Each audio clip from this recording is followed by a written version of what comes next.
It was supposed to be the perfect birthday. I had planned everything: food, decorations, even a custom cake with a cartoon version of me on it. I don't usually do big celebrations, but this year felt different. I'd just turned 24, finally found a job I love, and was in a place emotionally where I felt good about myself. So I decided, why not gather some of my closest friends and have a celebration that actually celebrated me? But what unfolded that day made me question everything I thought I knew about friendship, respect, and boundaries. This is the story of how I ended up telling my friends to leave my birthday party. And it's one I'm still wrestling with. So, am I the asshole? Let's start with some background. I'm a 24-year-old woman. I have a solid group of friends, or at least I thought I did. Most of them are college friends, and we've stayed close post-graduation. We usually hang out in casual settings: movies, trivia nights, board game cafes. Nothing too serious or fancy. So when I decided to throw a themed birthday party, nothing over the top, just a cozy evening with music, homemade food, and party games, I thought they'd all be excited. I spent over a week preparing, cleaning my place, cooking dishes from scratch, even creating personalized party favors. I didn't expect luxury or Instagram glamour. I just wanted everyone to feel welcomed and to feel like I mattered. The party started at 6 p.m. My apartment was lit with warm fairy lights, and the smell of baked ziti filled the air. My dog, Beans, wore a bow tie. The playlist was all my favorites: Taylor Swift, Fleetwood Mac, some indie rock. Slowly, people arrived. I greeted each one with a hug, genuinely excited to see them. But something felt off from the start. Two of my closest friends, let's call them Jess and Danny, arrived 30 minutes late and immediately seemed distracted. They glanced around, barely acknowledged the decor, and plopped themselves down on the couch, scrolling on their phones. I tried to brush it off. People have off days, right? But it didn't stop there. While I was refilling drinks, I overheard Jess say, "I thought we were going somewhere after this, like an actual party." I felt a lump rise in my throat. This was the party. A few others started chiming in, talking about a bar downtown they were planning to hit later. Apparently my birthday was just a pregame stop on their route, and I was never invited. I didn't say anything at first. I didn't want to seem clingy or petty. I told myself, let it go. At least they showed up. But the conversations only got worse. They started mocking some of the games I had set up. When I handed out the party favors I'd crafted by hand, little jars with handwritten notes and candy, one of them laughed and said, "This is cute," for a middle schooler. Others giggled.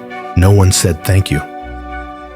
That's when I started to feel something shift inside me. Not anger, not sadness, disbelief. I had spent days, preparing something that came from my heart, and they were treating it like a chore, like I was some pit stop on their way to somewhere better, somewhere cooler, somewhere without me. I looked around and realized I was the only one not on my phone. I was the only one not trying to leave. I was the only one who cared that it was my birthday. Still, I didn't speak up, not right away. I tried to keep the mood up. I suggested a game of charades. No one responded. I passed around cupcakes. Someone said they were too sweet. I even brought out a photo collage I'd made of our memories through the years, thinking maybe we could laugh and reminisce. Jess looked at it and said, "God, my hair was horrible back then." That was the last straw. I stood there for a moment, looking at all of them. People I had once cried with, laughed with, trusted. And I said, if you're not happy being here, you don't have to stay. The room went silent. I wasn't yelling. I wasn't being dramatic. I was just done. Jess raised an eyebrow and said, "You're seriously kicking us out?" I said, "No. I'm asking you to leave if you don't want to be here." One by one, they started gathering their things. Some mumbled half-hearted apologies. Others just walked out. I stood in the doorway, watching them go. My hands were shaking, but I didn't cry.